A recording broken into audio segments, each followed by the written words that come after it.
पिछले कुछ दिनों से देश और दुनिया के अखबारों और इंटरनेट की सुर्खियों में दो सेलिब्रिटीज छाए हुए हैं। दोनों सेलिब्रिटीज रिश्ते में सास और दामाद। हम बात कर रहे हैं इन्फोसिस के फाउंडर एन नारायण मूर्ति की पत्नी सुधा मूर्ति की और उनके दामाद ऋषि सुनक। हालांकि दोनों के स्टेटमेंट अखबारों और इंटरनेट की सुर्खियां बटोर रही हैं, लेकिन इस वक्त दोनों अलग अलग कारणों से वायरल हो रहे हैं।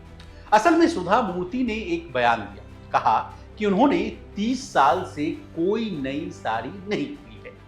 अब आप सोच रहे होंगे कि पति अरबपति, खुद करोड़पति, दामाद पूर्व ब्रिटिश पीएम, बेटी वेल सेटल्ड, फिर इनको कैसे कपड़ों की तंगी हो सकती है। इसके अलावा इनका एक और बयान जो उन्होंने राज्यसभा में दिया था, सर मैं नेता नहीं हूं और मुझे नहीं पता कि कैसे बात करनी है।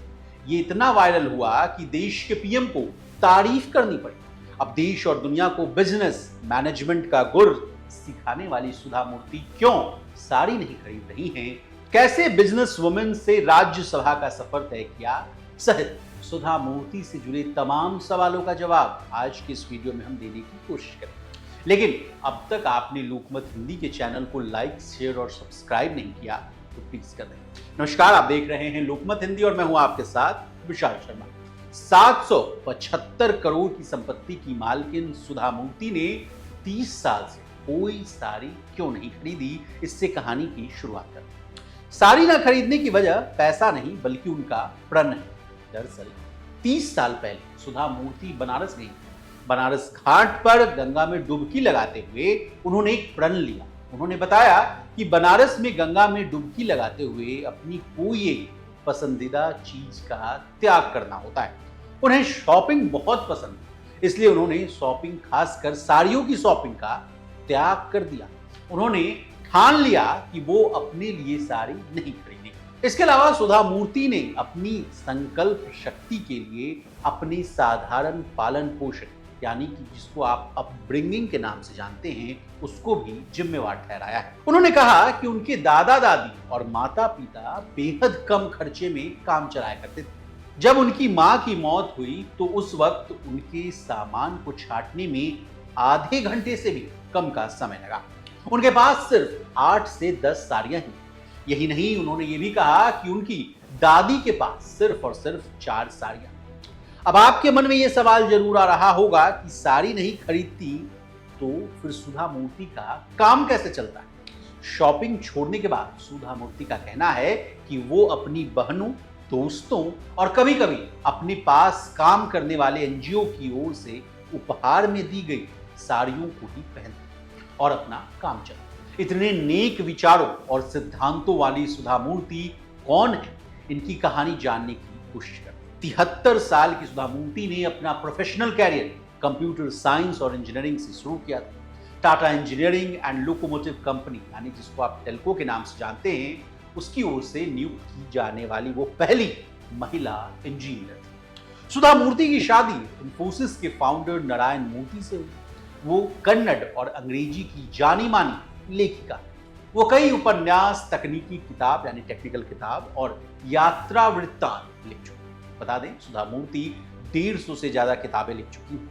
इनकी किताबें पारंपरिक जेंडर नॉर्म्स और सामाजिक रूढ़िवादी सोच को खारिज करती हैं। इसके अलावा बच्चों के लिए लिखा गया उनका साहित्य काफी लोकप्रिय। वो वेंचर कैपिटलिस्ट अक्षता मूर्ति की मां हैं। अक्षता मूर्ति की शादी ब्रिटेन के प्रधानमंत्री ऋषि सुनक से।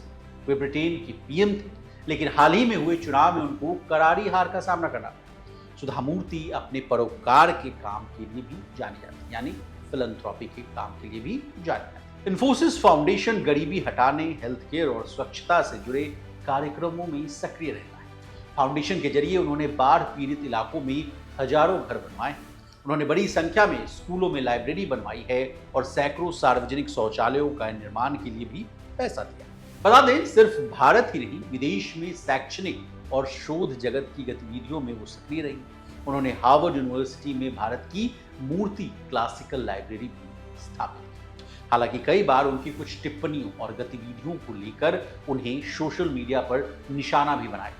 ये रोचक किस्सा भी क्या है, जानिए। असल में सुधा मूर्ति एक बार एक फूड शो में गई।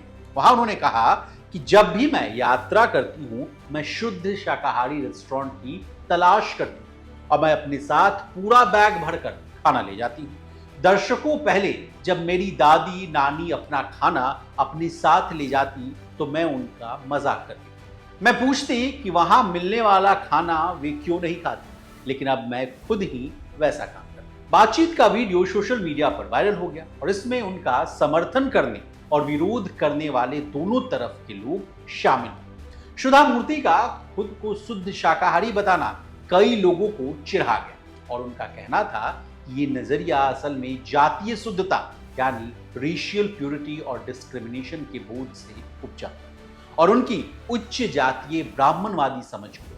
अब हमने आपको सुधा मूर्ति से जुड़ी तमाम जानकारी आपको दी।